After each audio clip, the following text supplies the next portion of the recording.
How to delete pics in Facebook Messenger group.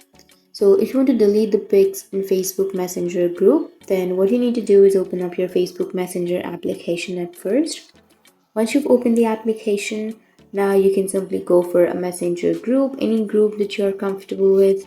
And once you're here in the group, now for example, if you have sent any photos or any pics, like if you have sent by yourself, for example, like this.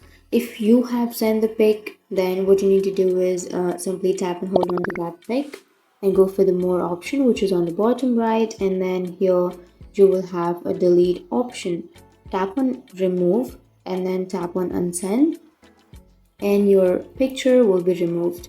But if you want to remove the picture that other people have sent on the group, then you won't be able to delete that picture. Instead of that, what you can do is simply tap and hold on to that group chat and then go for delete, and you need to delete the entire group chat. Once you've deleted the entire group chat, then you will be able to delete the picture. So that's it. That's how you can delete the pics in your Facebook Messenger.